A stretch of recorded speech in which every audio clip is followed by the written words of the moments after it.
doutor em Ciências da Comunicações pela USP, membro docente do bacharelado em Ciências Econômicas e coordenadora do programa de pós-graduação pela UFABC aqui, e membro da coordenação de rede latino-americana de Human Development and Capability Association, e temas de pesquisa serão questões de microeconomia de desenvolvimento e assuntos de sustentabilidade ambiental.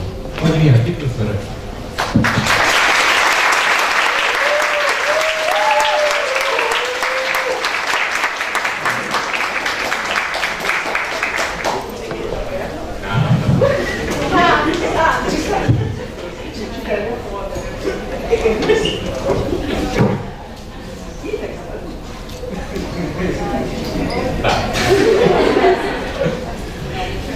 Agora, entramos também a professora Ana Fava, economista pela USP, doutora em Agriculture e Consumer Economics pela University of Illinois e membro do corpo editorial da revista de empreendedorismo, negócios e inovação pela UFABC, e também é docente na graduação e na nossa pós na casa.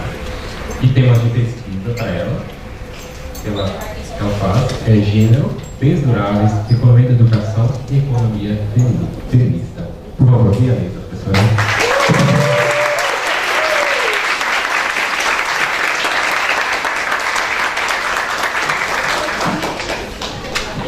Perdão, e ela é palmeirense também, gente.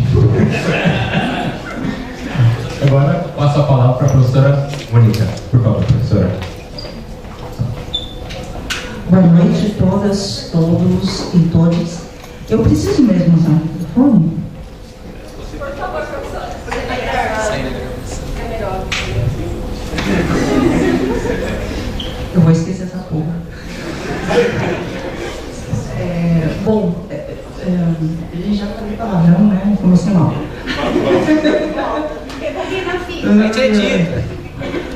Bom, em primeiro lugar, eu agradeço ao convite, né, que o Centro Acadêmico nos fez, e queria salientar, antes de mais nada, a importância de vocês, estudantes, organizarem as próprias atividades, ter um protagonismo da vida universitária, porque uma das coisas que a pandemia nos tirou foi a possibilidade de contato, de interagir, de trocar ideias, e esses eventos que o CACI está organizando são muito importantes para a gente resgatar o contato, o burburinho, o diálogo, o pluralismo e o dia a dia do que é o crescer juntos, né? Estabelecer o conhecimento juntos.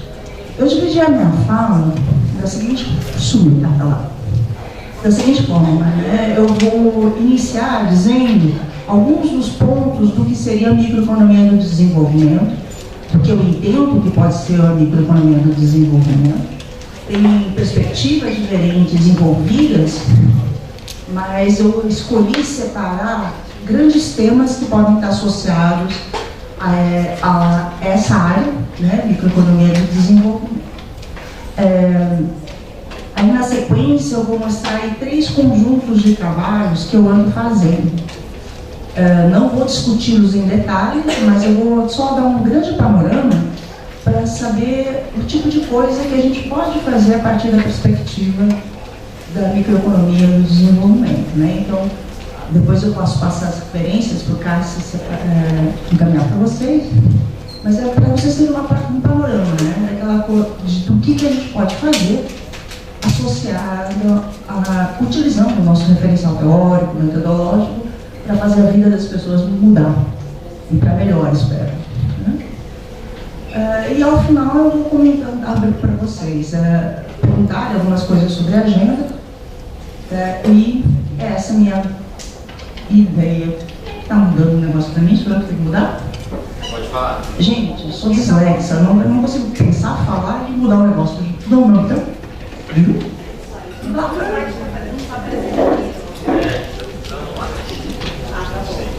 Bom,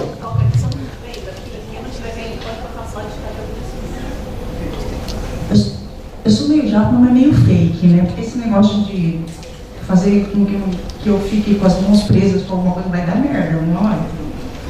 As mãos não vão funcionar. Não vou conseguir pensar se eu não mexer as mãos. Tem certeza que eu tenho que usar esse negócio? lá, né? Então, ó, a primeira pergunta que vocês podem. Aí eu prometi para a Ana que eu ia falar só 20 minutos. Né? Que traduzindo. Vocês viram, né? Nem que a melhor amiga acredita em mim. Eu vou tentar, gente, que eu vou contando. Tá, mas eu perdi 20 para ela. Bom, estou contando aqui. A primeira pergunta que a gente se faz é assim: o que se diferencia a microeconomia do desenvolvimento da ideia geral do desenvolvimento? Alguém quer arriscar? Não vale ver o slide. Cadê os meus alunos de micro? Passei 2 semanas falando o que era micro. Cadê? Não olha para o lado, não, eu estou falando para você. No fundo, para simplificar, para ninguém ficar com medo, a gente entende, uma das perspectivas da análise de microeconomia do desenvolvimento é tentar entender, utilizar ferramentas recorrentes na análise da tomada de decisão para interpretar, avaliar e fazer diagnósticos e prodiagnósticos em relação ao desenvolvimento. Então, o que são esses temas ligados à tomada de decisão?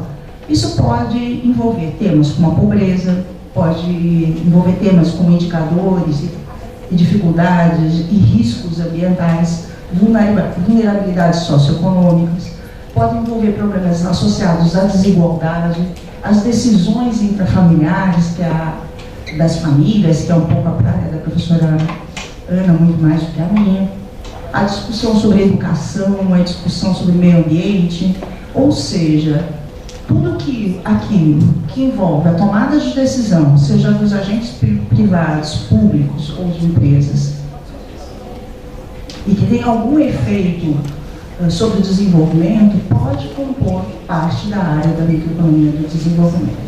O que nos difere da discussão do desenvolvimento mais geral?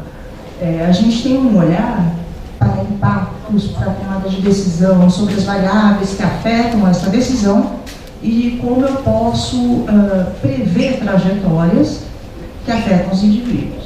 É lógico que as perspectivas teóricas de cada docente, cada pesquisador, podem te levar à escolha de variáveis diferentes, à escolha de perspectivas diferentes, mas todas elas normalmente estão alinhadas com a preocupação com o desenvolvimento, com a distribuição, com a igualdade, com a equidade, com a redução da pobreza e com a redução das mazelas que afetam a sociedade. Então, o que elas têm em comum é isso. O nosso olhar é um pouco mais específico na tomada de decisão. Existem outros olhares, outras interpretações, mas essa é que eu particularmente compartilho. Eu que tenho que virar um negócio, não quero. Dito isso, deixa eu contar para vocês um pouco qual é a minha trajetória dos últimos 4 anos. 4 anos, né? Nos últimos 4 anos eu tenho me debruçado pela discussão das desigualdades de gênero. Então, até porque eu estou compartilhando a mesa com a Ana, minha grande amiga e coautora, uma grande inspiração, né? A gente começou um trabalho juntas, discutindo o papel e a importância das mulheres na política, envolvendo também discussões sobre desigualdade. Isso avançou um pouco, só para vocês terem um panorama das nossas pesquisas, isso avançou com um dos trabalhos que a gente tem um carinho especial, né? As originais Meninas Poderosas, Ana Abras, Ana Fava e eu, só para equilibrar. A gente fez um trabalho para discutir, no meio da pandemia, qual seria o efeito das mulheres sendo chefes de Estado. Se elas desempenhavam melhor do que os homens.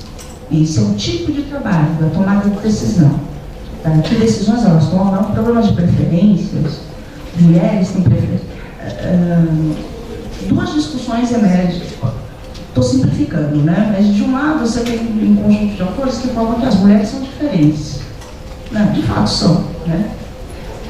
Mas também tem uma discussão que elas têm preferências diferentes. Então a gente tenta também sair um pouco dessa discussão essencialista, né? Na Abras ontem usou essa palavra, para tentar entender o que faz a gente ser diferente quando está com o poder executivo. E é isso que a gente fez nesse paper que saiu na revista da Economia Feminista. Vocês Eu acho que ainda está aberto, né, o acesso. O artigo se chama Women Head of States, foi publicado em 2021. Esse é o tipo de coisa que a gente faz. Aí a gente quis olhar para o Brasil também. Também é uma discussão. Aí a gente... Opa! Camila, socorro, não sei mexer nessa bagaça aí. O que tem que fazer? Bom, a gente tentou olhar também para os municípios brasileiros. As mulheres nos municípios. A gente usou a última eleição para ver o que acontecia nesses municípios que tinham mulheres no comando, né? A gente descobriu que a gente tinha municípios onde havia uma predominância de mulheres, tendiam a ser, onde havia mulheres na prefeitura, eram municípios mais pobres, provavelmente municípios que tinham menos equipamentos, que tinham menos acesso à infraestrutura, e que isso levou à eleição das mulheres, né? Com uma alternativa. Tem um monte de coisa envolvida aí, mas o bacana dessa temática é que ela permite que a gente junte habilidades diferentes de pesquisadores. Uma coisa da nossa agenda, que eu acho muito bacana destacar, é que a gente não trabalha sozinho. Eu falo isso em sala de aula o tempo todo, né? Conhecimentos é um bem econômico que só aumenta quando a gente divide. E um dos requisitos para isso acontecer é a gente aprender a dialogar com outras áreas. Então, tem toda uma literatura de política que a gente tem que visitar para fazer uma discussão como essa, tem uma literatura de sociologia, uma literatura de educação, literatura de saúde, quando a gente se emerge ou quando a gente mergulha em desafios de pesquisa na área de microeconomia do desenvolvimento. Tá? E nesse trabalho a gente fez isso, olhou para os dados de saúde, não consigo mexer, funcionou. E subiu. Aí voltou. E o que eu acho bacana destacar aqui é que como a gente vai crescendo nas pesquisas, né?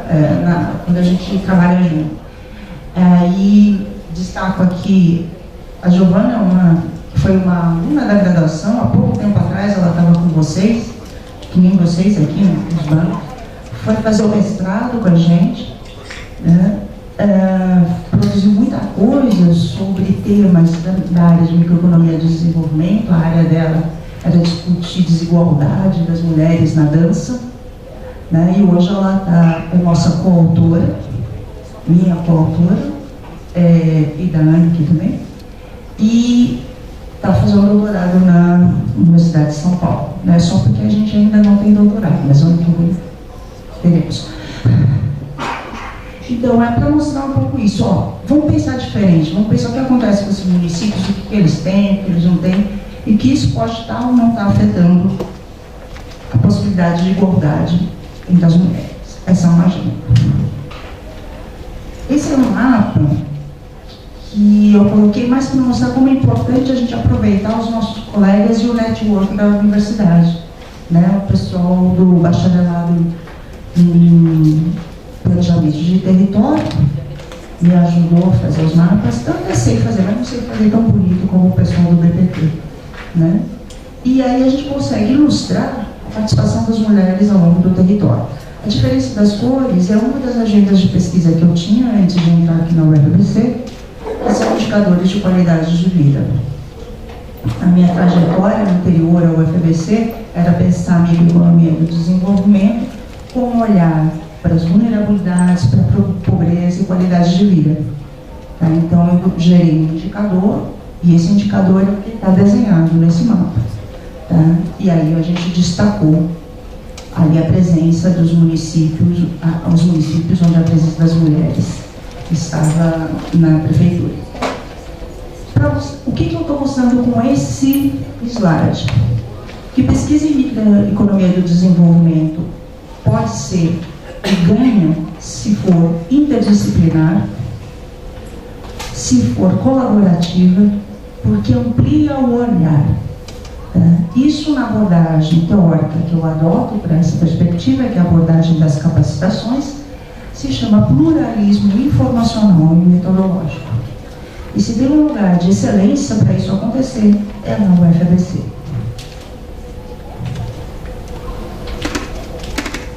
Um segundo grupo de pesquisas, aí já vem uma geração, né, eu falo brincando aqui, eu já estou com os meus netos acadêmicos, aí nessa minha segunda geração, eu estou com alguns orientandos trabalhando com a perspectiva da juventude e dos cuidados intrafamiliares, né? A Ana está aqui, ela já teve o prazer, o desprazer de apresentar esse paper comigo no congresso da HCA, da Human Development Capability Association, onde a gente se preocupou em entender como que a divisão desigual dos trabalhos no interior das famílias pode também comprometer a possibilidade de emancipação e florescimento das mulheres, né? Então, a gente tem esse trabalho na área de cuidados e que, de certa forma, estava um pouquinho inspirado em alguns resultados que saíram do conjunto de trabalhos anteriores, né? E aqui eu quero destacar mais uma coisa em relação à pesquisa voltada para a microeconomia do desenvolvimento, né? Primeiro, a gente tem que dividir para crescer, o conhecimento tem que ser dividido para crescer. Temos que ter possibilidade de olhares interdisciplinares, pluralismo de informação e pluralismo na metodologia, e também temos que ter respeito ao passado, o que já foi feito, para poder sinalizar o que vai fazer no futuro. Então, esse trabalho que eu destaquei para vocês, esses dados, é de uma outra aluna aqui da universidade, que ganhou o segundo lugar do prêmio Corecon de melhor monografia. Foi segundo. Ganhou. A Juliana que estava olhando lá as desigualdades de raça e gênero, principalmente as mulheres negras durante a pandemia. E ela levantou alguns dados que acabaram inspirando a Ana. Ajudaram a Ana a se voltar para esse olhar. E aí a discussão é que quando as mulheres porque está funcionando esse negócio? Quando eram perguntadas por que elas não voltaram ao mercado de trabalho, né, lá em setembro, na pandemia, uma porcentagem muito grande de mulheres não voltavam porque tinha que cuidar de alguém.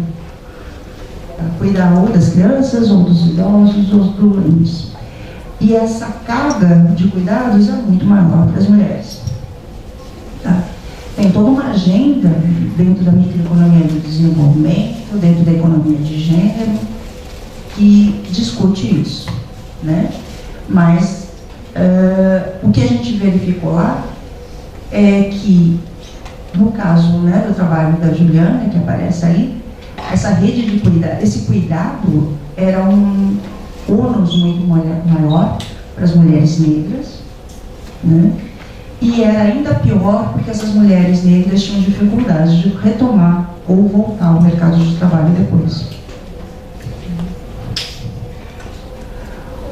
O terceiro bloco de discussões que tem ocupado a minha agenda é a discussão de impactos de infraestrutura na qualidade de vida das cidades, qualidade de vida urbana.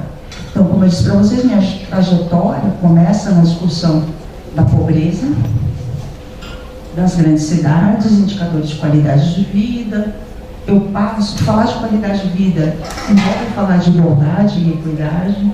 Passei pela discussão de gênero, tudo isso é temática e pesquisas possíveis na microeconomia do desenvolvimento. Então, e agora eu voltei para a discussão de infraestrutura. Então, foram 2 trabalhos, esses foram os 2 trabalhos que ainda estou maturando, né? Recebi um DESC um RL, agora desse trabalho. Vai dar um trabalho para resolver. Mas, enfim, 2 trabalhos que a gente apresentou inicialmente na UNPEC, agora de dezembro do ano passado, que estamos preocupados em entender são 2 trabalhos, né? Que estão preocupados com a seguinte questão. Toda vez que você pensa em fazer um projeto, uma intervenção urbana, tá? A gente tem que pensar nas pessoas que vão ser afetadas, é óbvio, né? As pessoas vão ser afetadas, as empresas vão ser afetadas, vai haver alguns segmentos da economia que vão antecipar esse movimento. O mercado imobiliário é um dos clássicos movimentos, antecipa esse movimento, antecipa preços, etc. E você vai fazer a intervenção. Só que a hora que você está pensando a intervenção, os agentes já estão se movimentando. Então, o nosso desafio também é pensar em infraestrutura para as pessoas que virão ocupar o espaço e o território, mas ao mesmo tempo pensar em que tipo de dinâmica territorial, socioeconômica você vai impor para aquele território. Porque não é porque você vai desenhar e escrever num projeto de lei que vai funcionar assim que os agentes vão obedecer, né? E a coisa vai funcionar.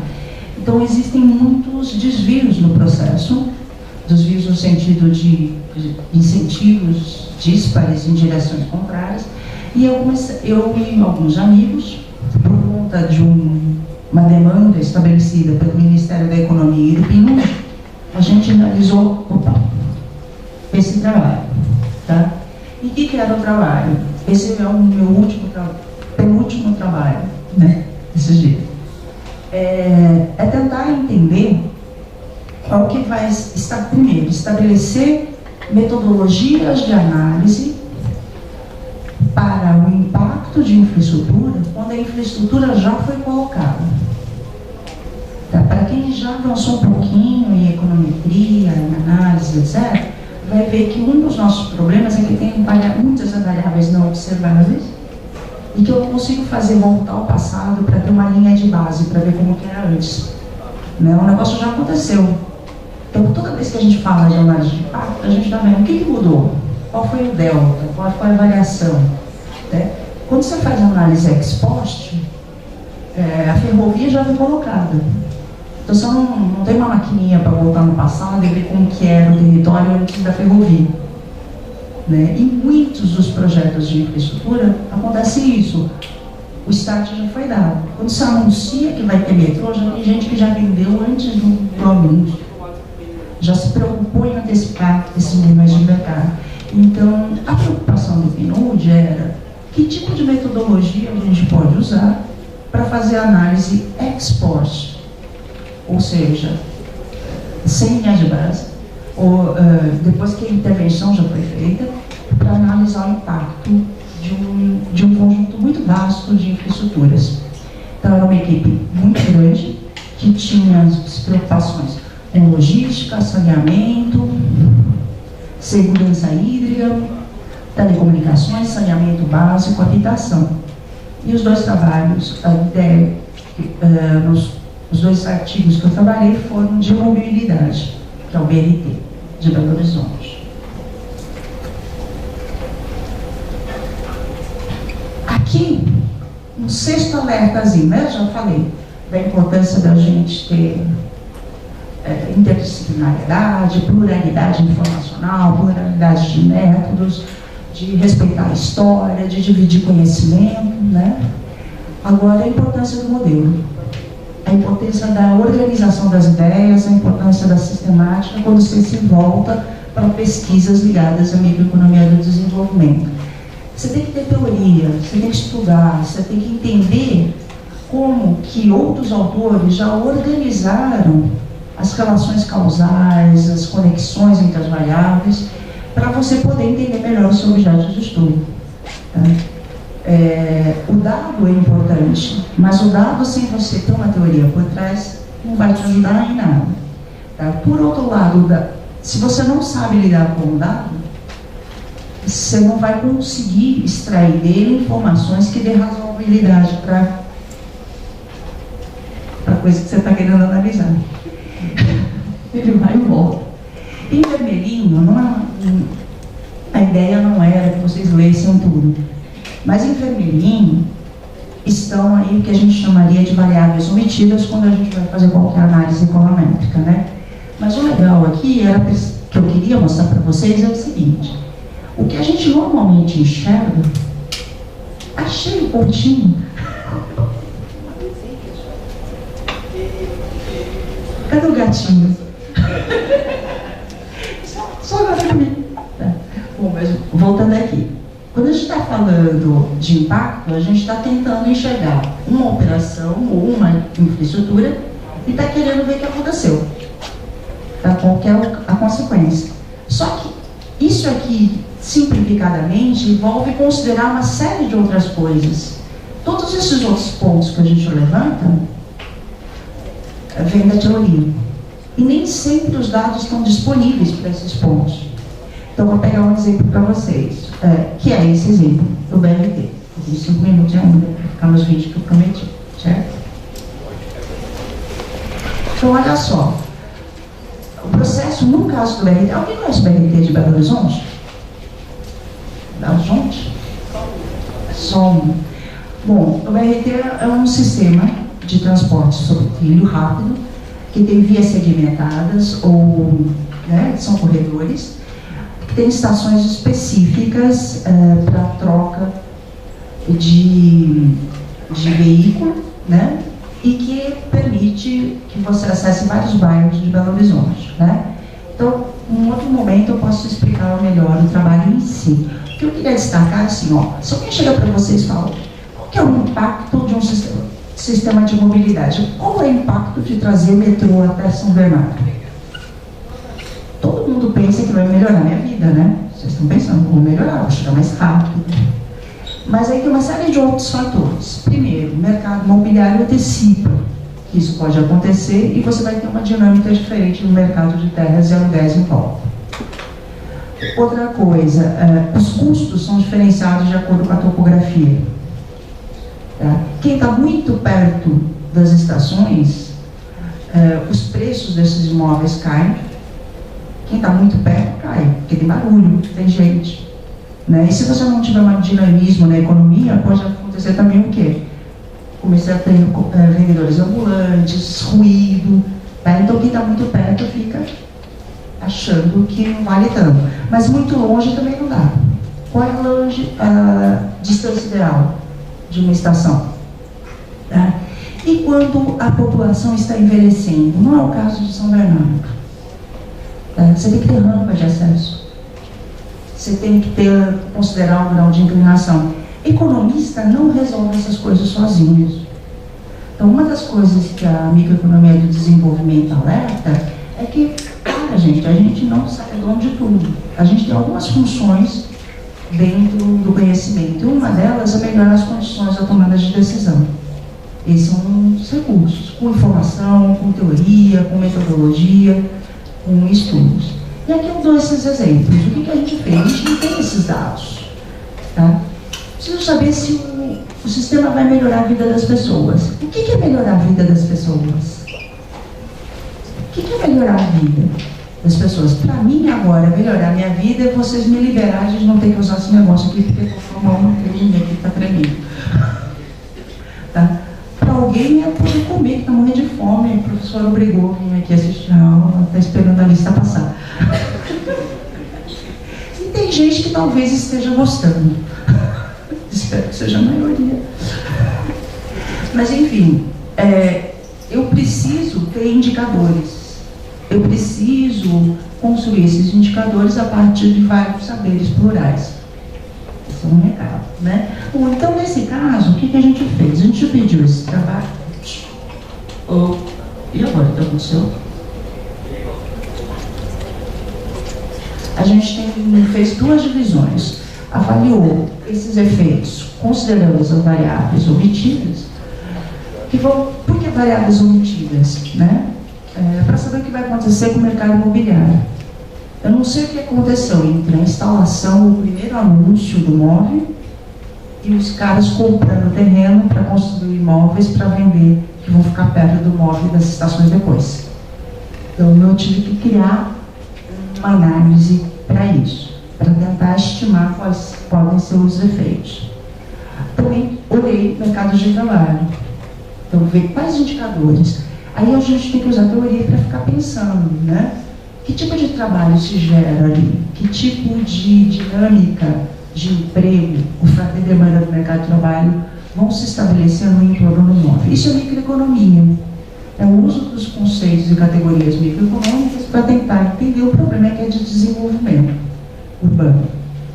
Uma outra coisa que a gente tentou fazer é o seguinte: estabelecidos esses indicadores, deu uma trabalheira danada, compatibiliza a base, que é um outro tipo de habilidade que é específica do economista, tá? E que a gente pode contribuir com muitas áreas, que é lidar com os dados, dar razoabilidade para dados de bases diferentes. Então, grande parte desse outro artigo era lidar com bases diferentes de um negócio que chama pesquisa origem e destino. Tá? Elas não eram compatíveis, né? E aí, me permitam um recadinho para quem for fazer alguma outra matéria lá na frente: a gente tem que tomar muito cuidado com as bases de dados, saber qual é a fonte. Dados de preço sempre tem que ser deflacionados. A professora Patrícia está aqui, senão ela vai brigar comigo, né? Cuidar dos dados, isso às vezes é um trabalho. E é o outro recado sobre pesquisa e microeconomia do desenvolvimento. A gente tem que ter muito cuidado com as fontes. Quais são as fontes que são compatíveis? Não é só fontes de dados, fontes de referências. Às vezes a gente está falando com os mesmos nomes de coisas distintas. Então a gente tem que saber fazer um bom fichamento, uma boa revisão, senão você vai misturar áreas com lugares. E aí vai dar ruim no final. Tá? Então a gente tem que ter muito cuidado. E nesse caso aqui, o que a gente fez? A gente tinha que comparar, criar uma medida que fosse comparável. Aí a gente fez nesse trabalho o seguinte: a gente criou uma medida de acessibilidade. Trabalhou os dados para pensar o seguinte: se tem um MOVE e agora, antes, tinha uma área que tem um hospital e era pouco acessada, e agora que tem o sistema de transporte, tem mais visitas para a área, então foi um efeito bom. Não posso ignorar totalmente? Tá bom? Não dá para gravar se eu falar assim? Então dá. É que é igual a você consegue. Bom, enfim, a gente fez isso. O que eu quero mostrar para vocês aqui, ó? Essa é a ideia de pluralidade metodológica. Pluralidade de informações, de metodologias, né? Que não é botar tudo no mesmo saco. É organizar essas informações para que elas deem alguma razoabilidade para a realidade. E estou acabando. Quais são os temas que me desafiam como pesquisadora? Tá? Hoje eu estou iniciando, literalmente essa semana aqui, estou iniciando uma nova agenda de regulação de resíduos sólidos e saneamento. Agenda de pesquisa, tá? Que também tem a ver com qualidade de vida, com que eu vou estar trabalhando com gente da engenharia ambiental, com o pessoal do direito para regulação, em torno da mesma preocupação geral, finalizando aqui a minha fala. O que me desafia? Usar o que eu aprendi. Eu sempre estudei toda a vida em escolas públicas, devolver para a sociedade o meu aprendizado para tentar fazer desse mundo um mundo melhor. Isso significa vencer todos os empecilhos para o florescimento do ser humano, retirar as privações e ampliar as oportunidades e devolver para a sociedade um mundo um pouquinho melhor do que aquele que eu encontrei. E eu faço isso não porque eu seja altruísta, é porque eu sou mãe e eu quero um mundo melhor para o meu filho. Se vocês me perguntarem o que me motiva a discutir a microeconomia do desenvolvimento, é essa ancestralidade, essa necessidade de que a raça humana sobreviva, floresça e crie coisas melhores a partir do conhecimento que ela desenvolve como cidadãos, como pessoas, pais, mães, irmãos. Então era só esse meu recado e obrigada.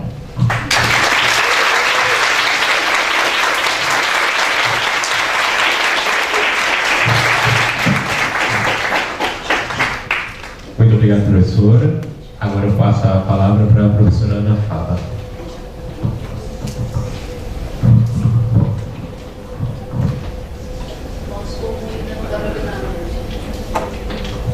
Oi, tá bom assim? Tá Camila, tá bom assim ou mais longe? Pode. Só uma picada no... Cuspinho, né, no microfone. Boa noite. Tá muito bonito esse auditório. Estou muito feliz de estar aqui. Eu achei que não fosse estar tão cheio, que a gente tem concorrência essa noite, muito ilustre.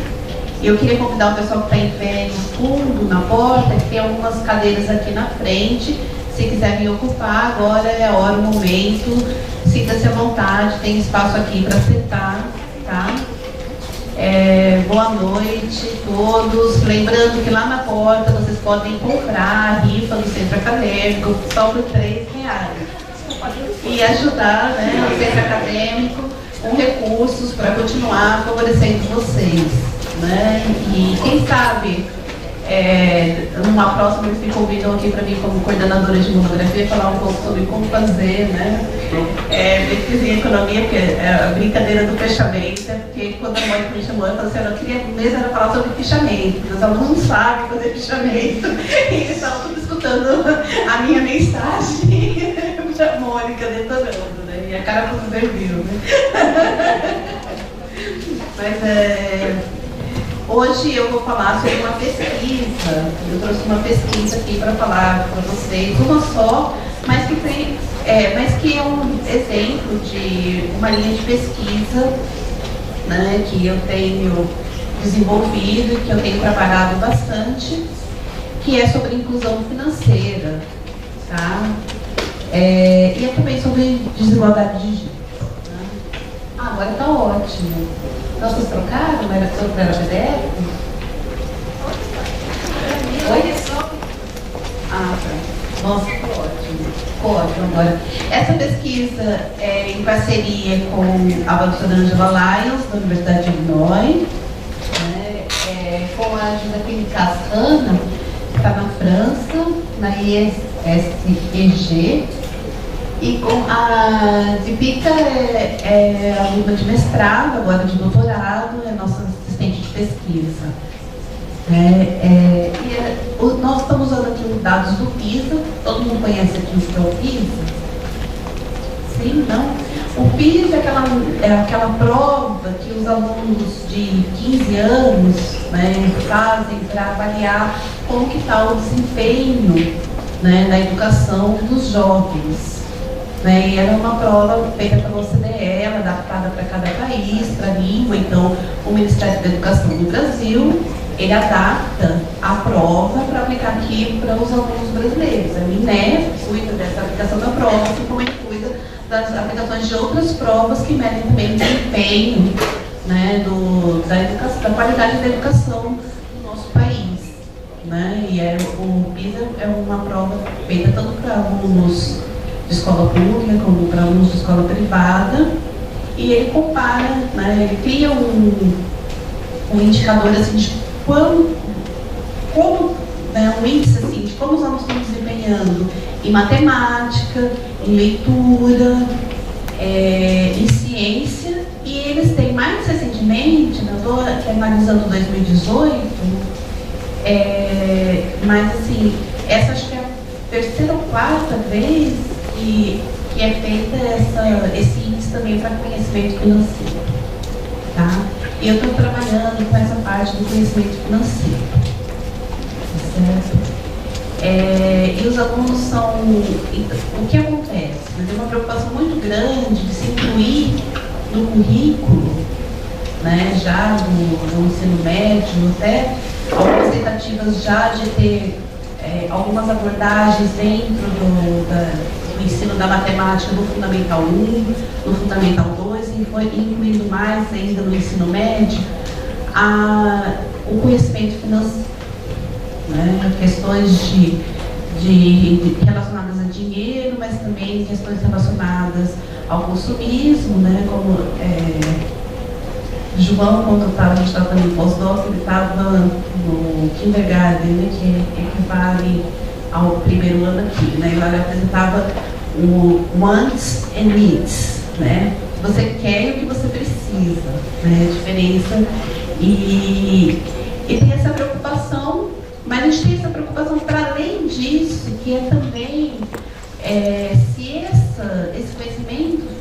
financeiro, né, do jeito que está sendo apresentado para esses países, para esses adolescentes, essas crianças, né, a gente está medindo que eles são adolescentes, mas do jeito que eles estão apresentando para eles, se isso ajuda na inclusão financeira.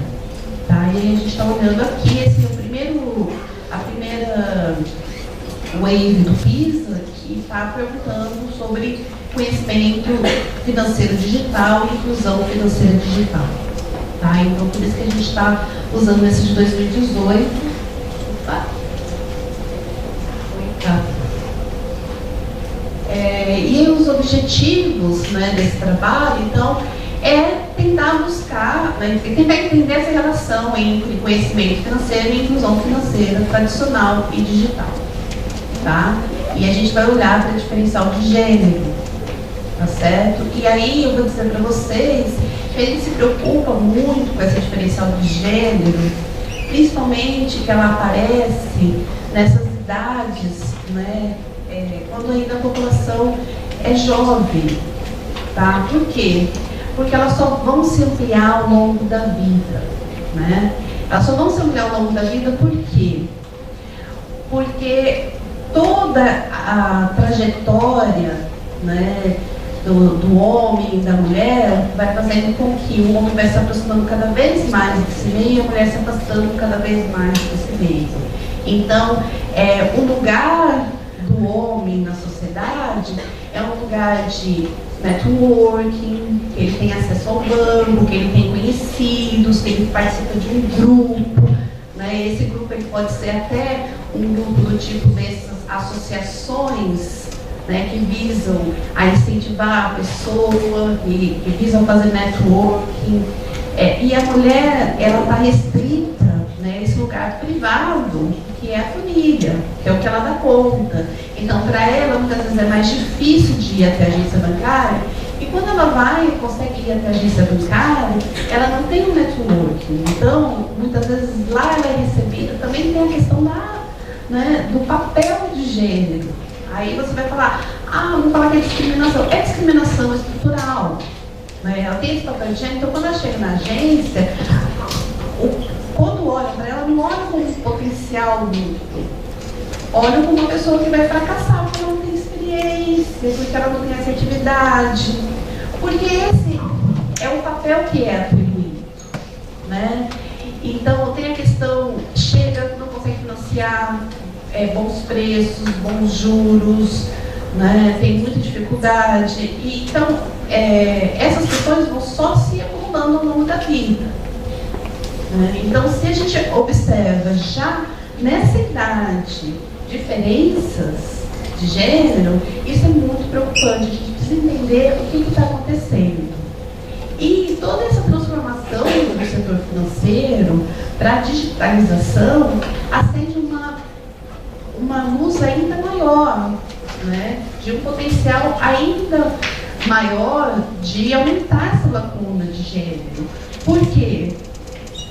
Porque também não é o lugar da mulher nos meios digitais. Né? Quem é mais confortável com os meios digitais?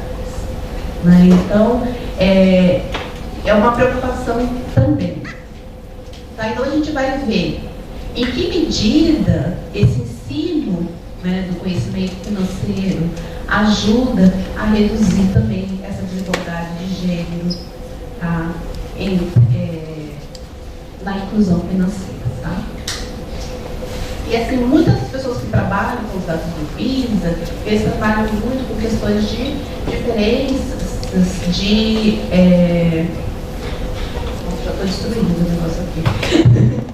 Diferenças no conhecimento financeiro e muitas vezes assim trabalham especificamente com um país. Nós estamos trabalhando comparando os países, tá? E aí a gente tem coisas interessantes. Tem países que as mulheres vão melhor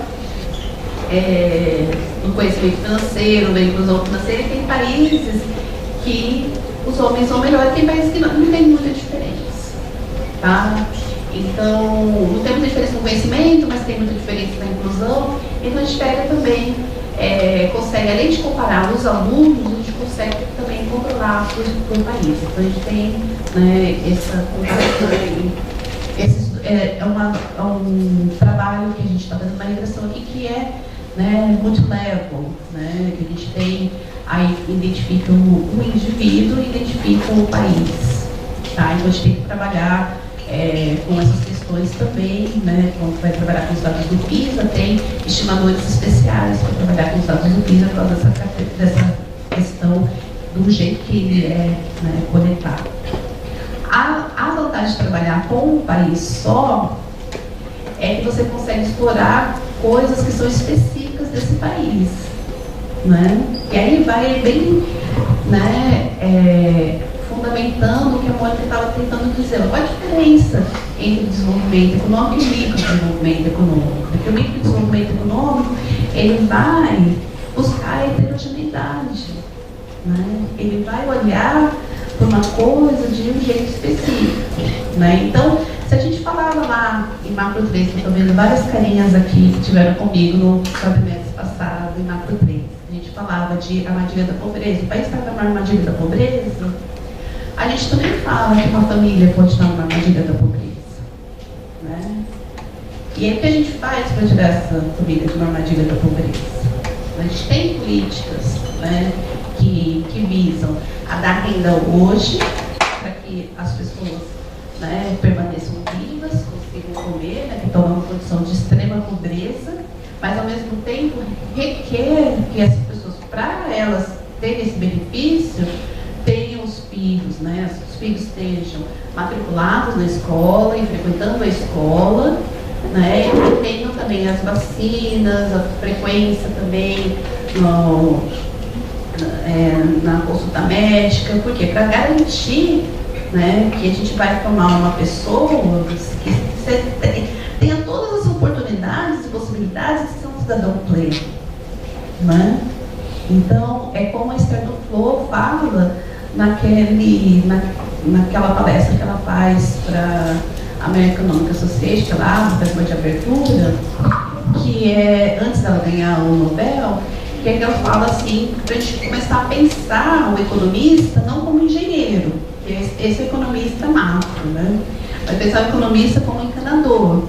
Esse é o microdesenvolvimento. Aonde que está esse cano, né, está entupido e que não está deixando as pessoas desenvolverem todos os seus potenciais.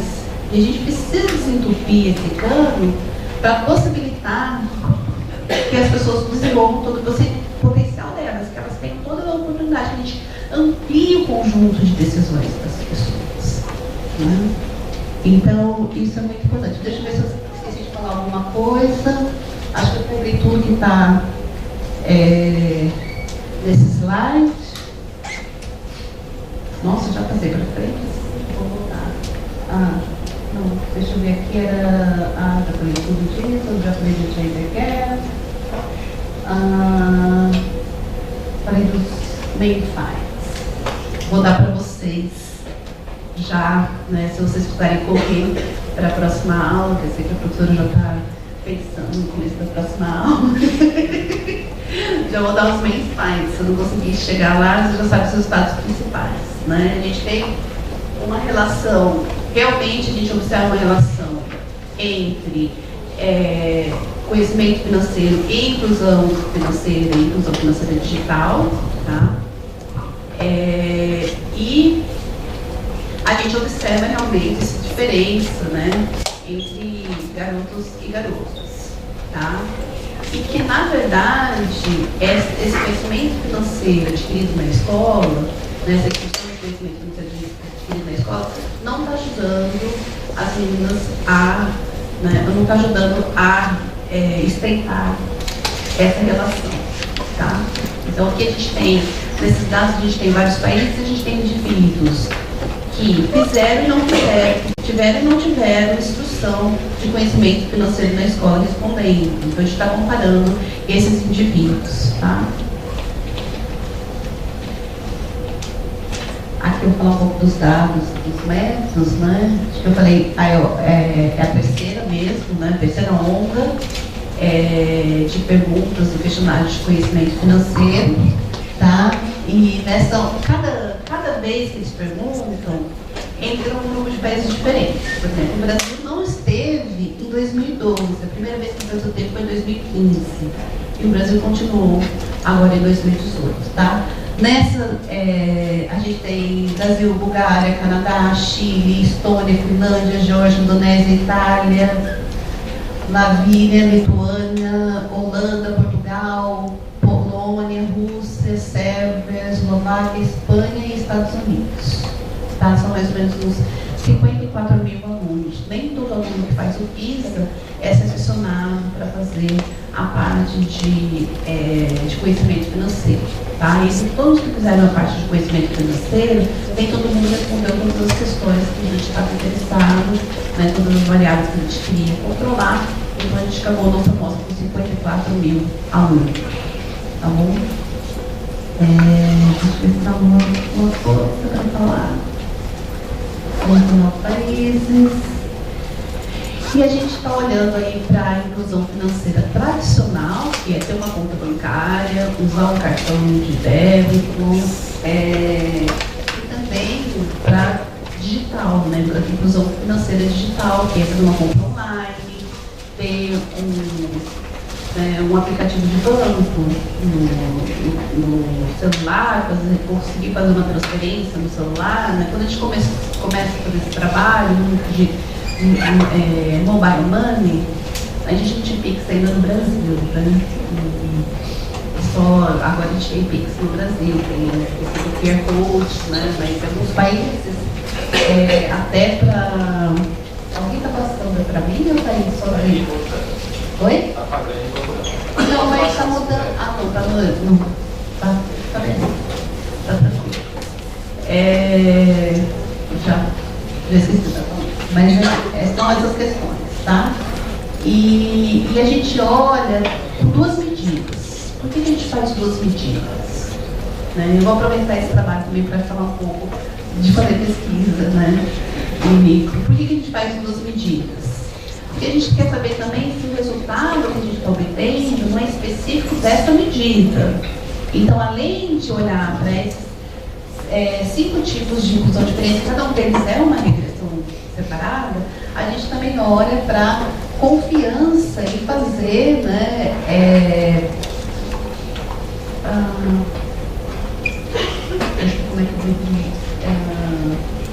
confiança em fazer uma atividade, né, financeira, assim,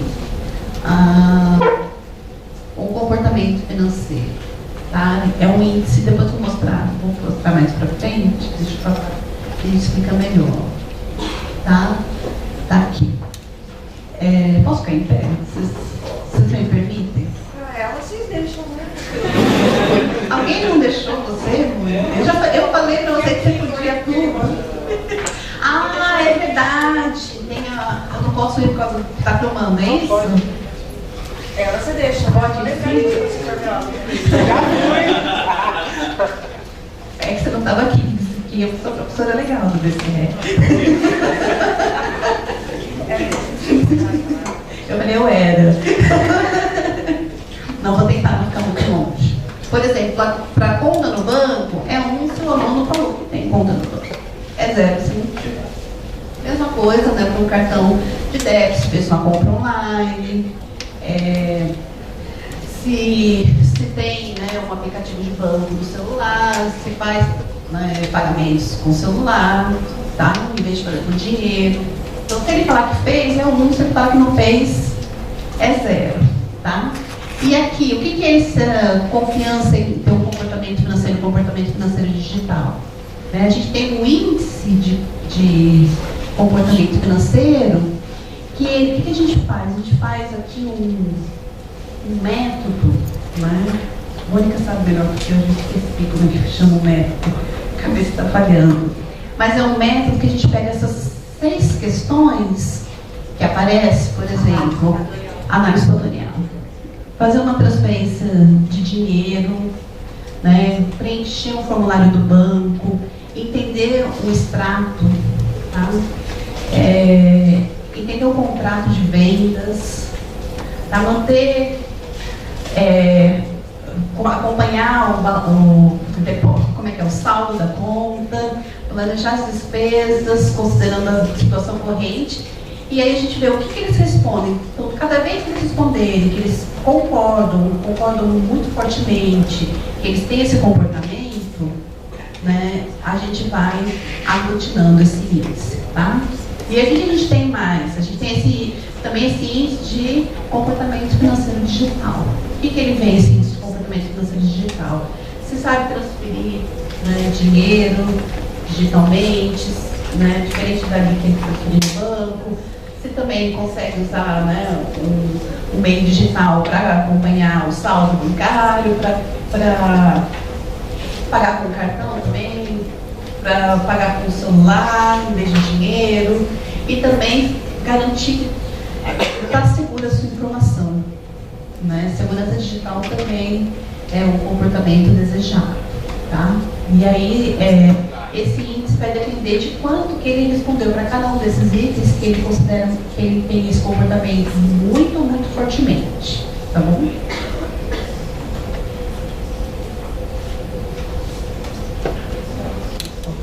Aqui é um pouco das descritivas que a gente tem, tá?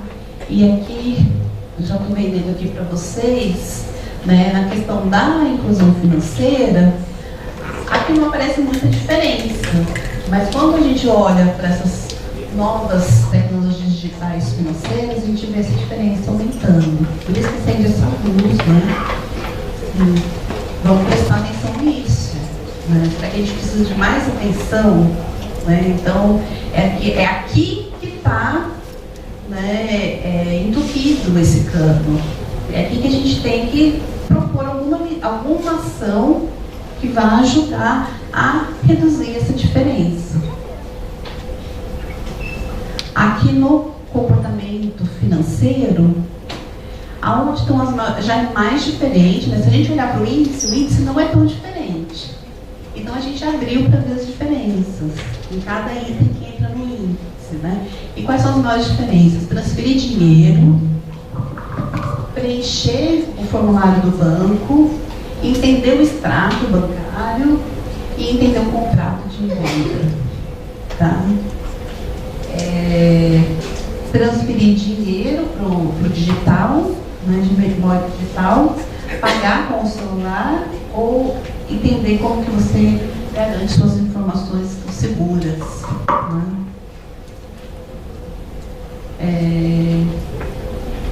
A gente também usa 3 medidas diferentes de conhecimento financeiro, tá? Também, de novo, para quê? Porque a gente quer garantir, né, essa robustez do resultado. Então, o resultado para a gente válido é aquele resultado que vai aparecer para cada uma das variáveis independentes, que são aqueles, né, 5 variáveis de inclusão financeira e inclusão financeira digital, mais aquelas dois índices de confiança, né, no comportamento financeiro e no comportamento financeiro digital.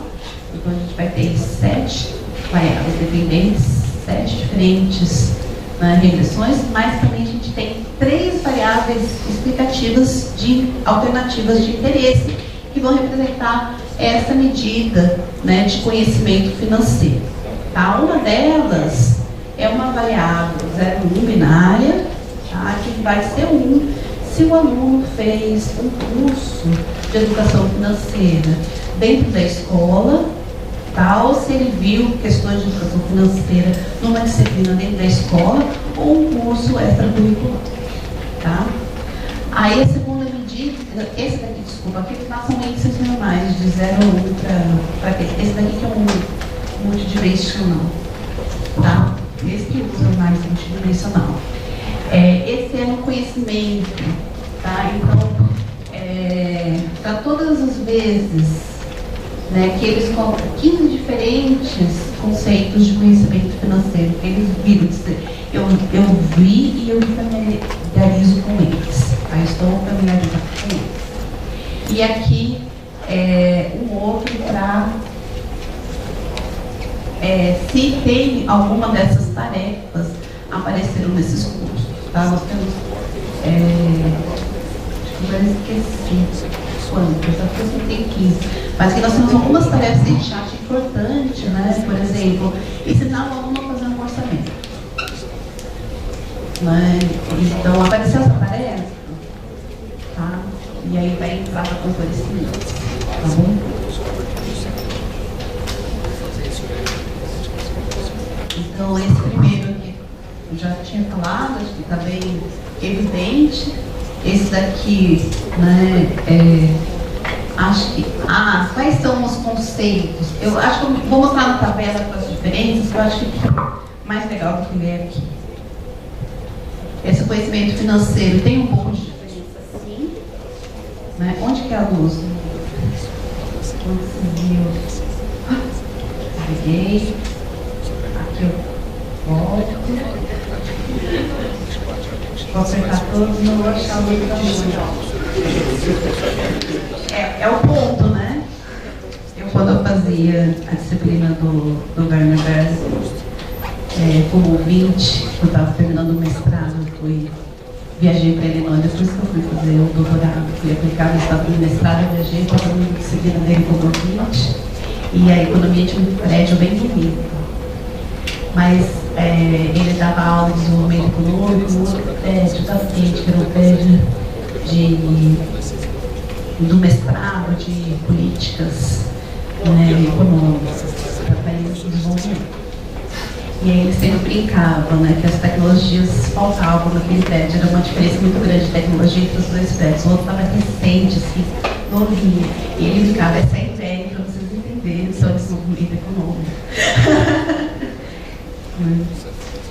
Esse aqui. Aqui tem onde já aparece um pouco de diferença, né, entre quem fez e quem não fez o curso. Né, vamos ver que os meninos fazem mais o curso do que as meninas. E essa, gente, é uma grande preocupação para a gente. Por quê? Porque para alguns esse curso ele é obrigatório. Todo mundo faz. Né? Então basta estar na escola que todo mundo faz. Então tem uma disciplina de conhecimento financeiro que todo mundo faz. Ou conhecimento financeiro está dentro de uma disciplina de matemática que todo mundo faz. Aí não é problema para a gente. O problema é aquela disciplina, e aí vai ser diferente para países diferentes, em que o aluno tem escolha da disciplina, como se fosse conhecimento financeiro fosse uma limitada. Ele escolhe o não fazer. E aí os meninos estão escolhendo mais do que as meninas. Tá? Isso vai causar para a gente um problema de endogeneidade. Ele vai falar, quem gosta mais de finanças, dessas questões de dinheiro, vai buscar fazer o curso da Mônica. Mônica é seu. Atende que pode ser importante. Pode ser o herdeiro.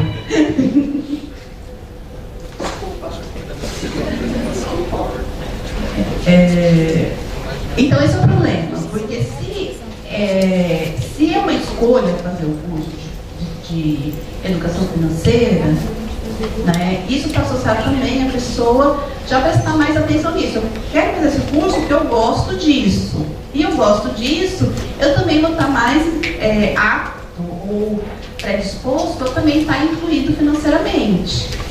Tá? E então a gente vai ter um problema de endogeneidade, que a gente vai ter que lidar com isso de alguma maneira. Tá? E eu vou dizer para vocês que uma das maneiras de lidar com esse problema de endogeneidade é ter um bom instrumento. O que é um bom instrumento? É alguma coisa que está relacionada com o fato do jovem estar fazendo o curso de conhecimento financeiro, mas não com o fato dele estar incluído no sistema financeiro. E nós olhamos essa base de dados, nós olhamos, batemos a cabeça e a gente não achou nada. Quando a gente não acha nada, a gente tem outro problema que é importante, né? Que é fundamental na economia de desenvolvimento, que a Mônica já falou. A gente não consegue estabelecer um efeito causal. A gente não consegue dizer que conhecimento financeiro causa inclusão financeira. Por quê? Porque a gente pode ter uma coisa reversa. Inclusão financeira causa conhecimento financeiro. Porque eu estou financeiramente incluída, eu também aprendo mais sobre finanças, eu aprendo sobre juros, né? Então essa pode ser um problema. A gente vai lidar com isso como? Um novo método de instrumentos, que a gente constrói instrumentos a partir da heterogeneidade dos erros. Então, como vocês podem ver, para gostar de ver desenvolvimento, tem que gostar bastante de econometria também. Ter dado é importante, ter dado certo é fundamental. Né? Aqui naquele índice de conhecimento financeiro, quais são, né, os itens, né, de conhecimento que tem mais diferença de gênero? Aqui a gente está sempre, eu acho que eu não falei, mas acho que vocês já perceberam, a gente está sempre vendo as meninas menos os meninos, para ficar assim, negativa, ruim. Né? Deixa eu ver.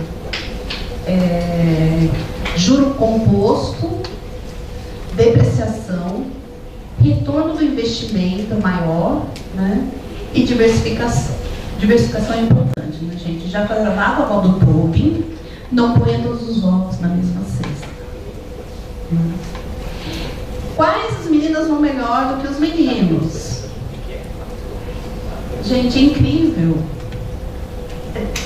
É das competências das mulheres. Não é machismo meu, é machismo estrutural. É porque as mulheres, elas têm essa função, né, ou porque elas são jogadas para esses subempregos, muitas vezes, de empreendedora como um emprego informal, microempreendedor, que é o que sobra para ela, que elas precisam, ou que elas são empurradas para aprender isso. Né? Então é fazer orçamento, é sobre salário, é sobre empreendedorismo. Né?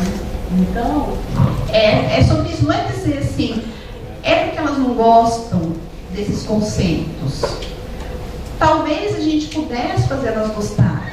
Está aí, de novo, né, microeconomistas que trabalham também com questões de microeconomia do desenvolvimento, microeconomia da família, como o Becker, né, que a preferência requer certo aprendizado, né? Eu não vou nascer gostando de ópera. Eu preciso aprender música clássica para conseguir apreciar uma ópera. Né? Não precisa ir tão longe, não. Né?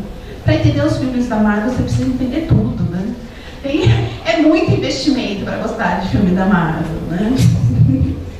Então, e o Robert Pollack, né, que ele vai já aí colocando dentro das preferências várias questões.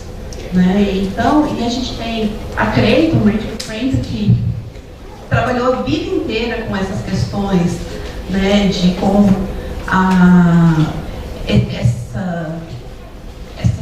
esse papel social, e quando você quer tentar sair desse papel social, como você é socialmente retalhado pelos seus pares e pelos outros, te força a ficar nesse lugar. Né? E a gente, todo esse movimento que vocês estão vivenciando, né, muito bonito, ele é consequência também desse aprendizado que a gente teve. Né? Ele é consequência desse aprendizado também, dessa luta que a gente teve. Né? Eu lembro, ainda no Facebook, de ter um Dia das Mulheres que tinha uma mesa da ONU toda cheia de homem branco, e a gente falando, né? Cadê o lugar de fala? E demorou, mas chegou, né?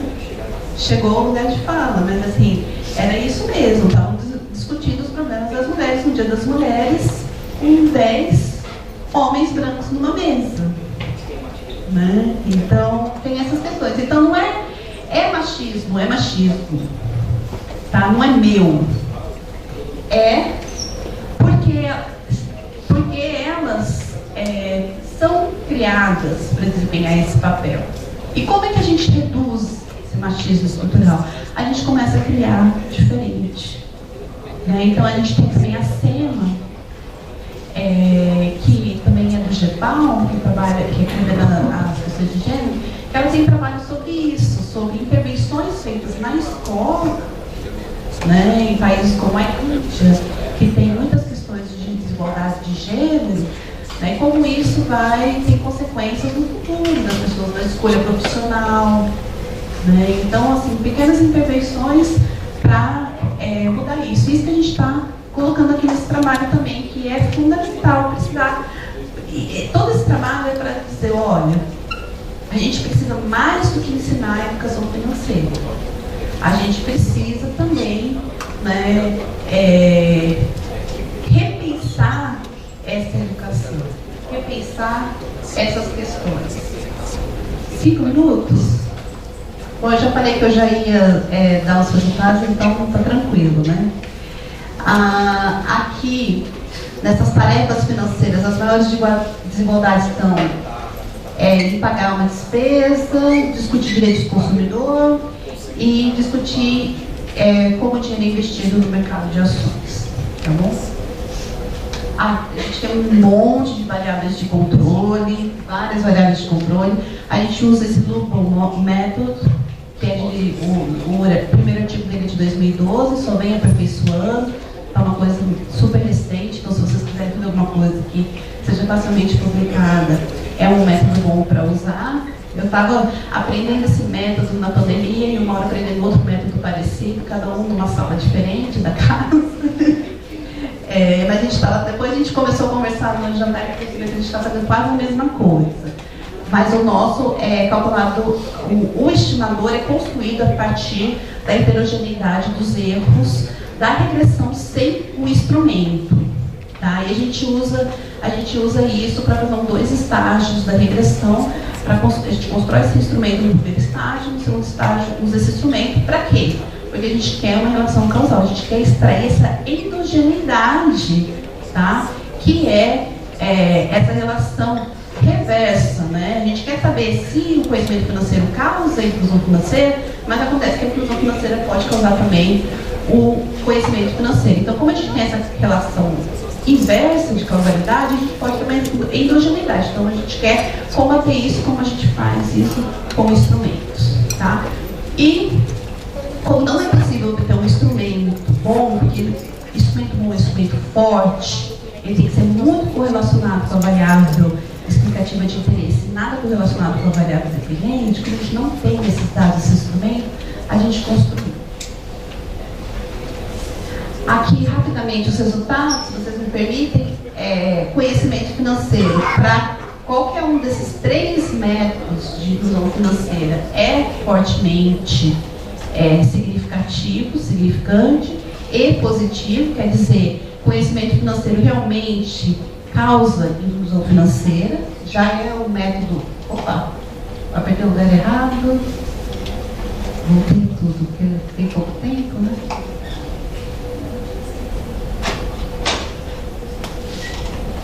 Aqui, é esse aqui, tá? A gente já está usando esse método Loophole, tá? Quando a gente faz sem, né, um instrumento, é um pouco mais forte, a gente envolve um pouco da endogeneidade, tá?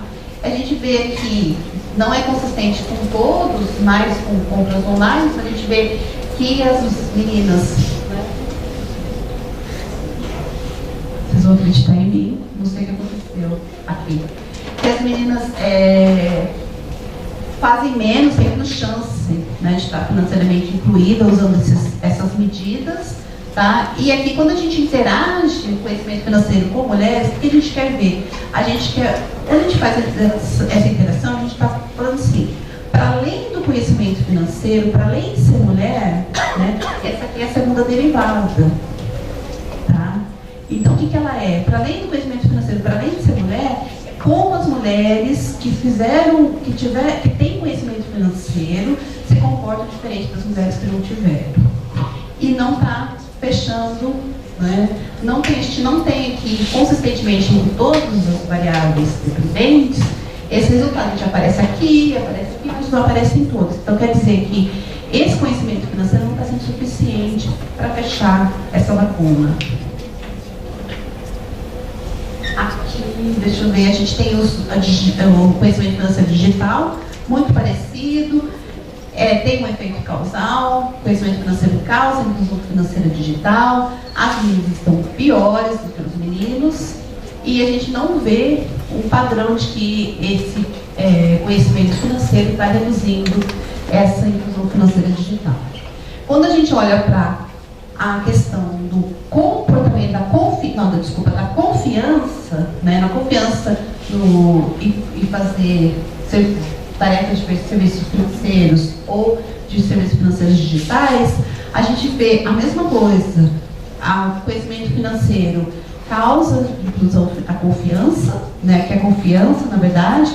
As meninas têm menos confiança, né, tanto nas tradicionais quanto nas digitais.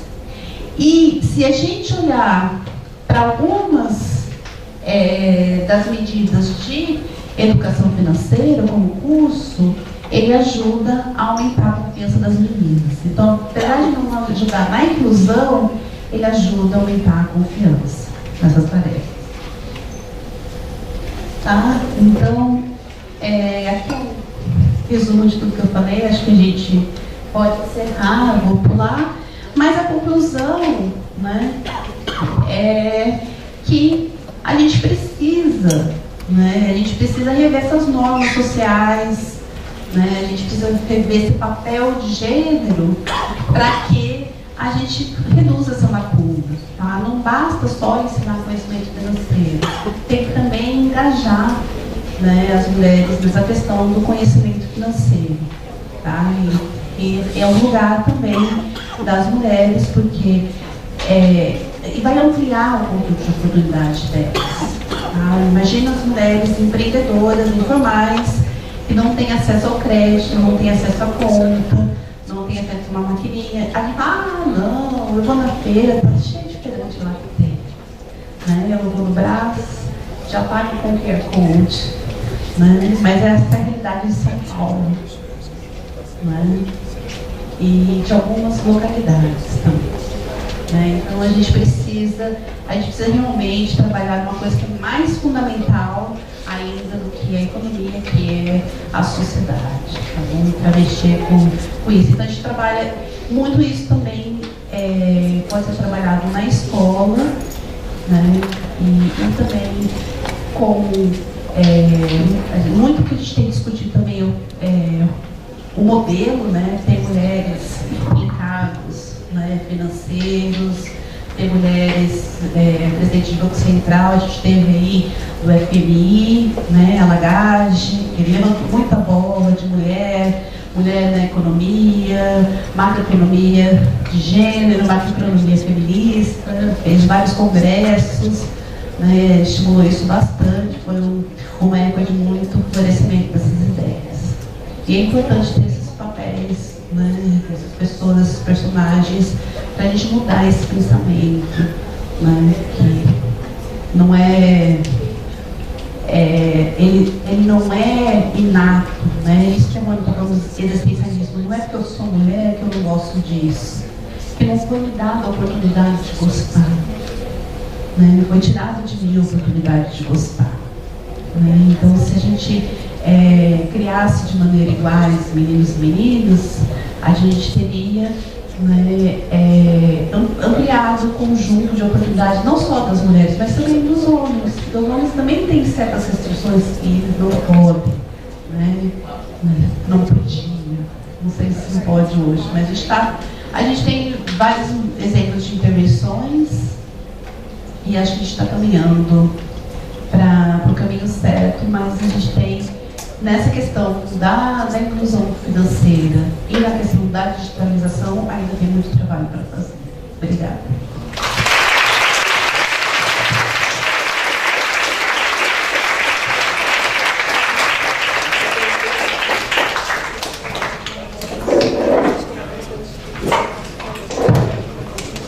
Bem, gente, como a gente fez pela manhã, a gente faria agora o sorteio, mas como a professora Mônica tem uma aula no próximo horário, vamos pular e jogar o sorteio para o final e fazer a sessão de perguntas e respostas agora. Alguém tem uma pergunta?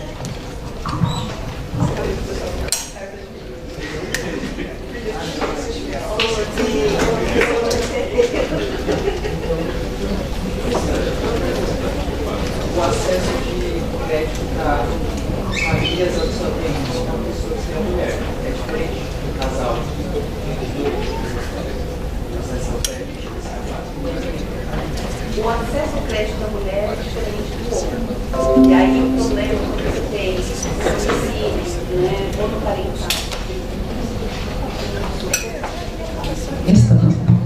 Você tem uma família, né, monoparental, que a chefe da família é a mulher, né, você acumula várias lacunas, né, por isso que está muito relacionado também à pobreza, né, porque é uma pobreza de oportunidade, então vai acrescentando muitas lacunas, né, de gênero, então vai ficando realmente muito difícil para as mulheres nessa situação obter crédito. Por isso a gente tem, já é muito antigo essa questão do microcrédito para as mulheres, né, a gente tem um ganhador do prêmio Nobel, que é o Porqueiro, que começou com esse microcrédito, né, ele aceitou fazer esses experimentos semi-aleatórios, não, experimento aleatório mesmo, né, de controle,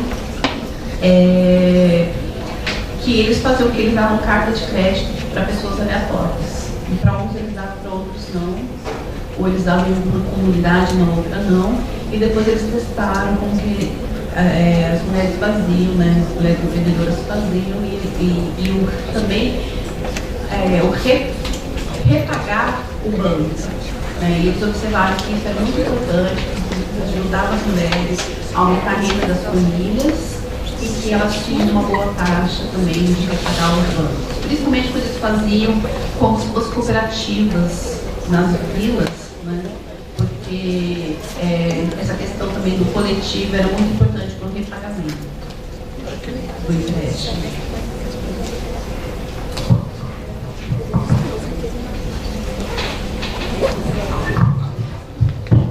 Alguma outra pergunta?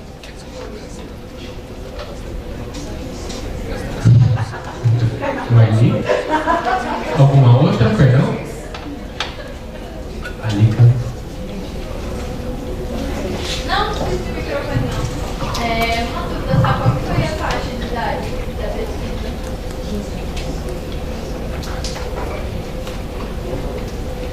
O PIS é 15 anos, tá? Então pode pegar eu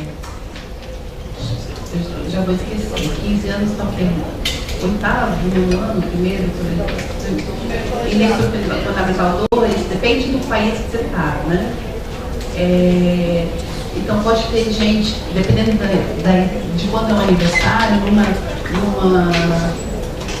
num nível, num ano ou no outro, né? E tem diferença também. Mas é 15 anos.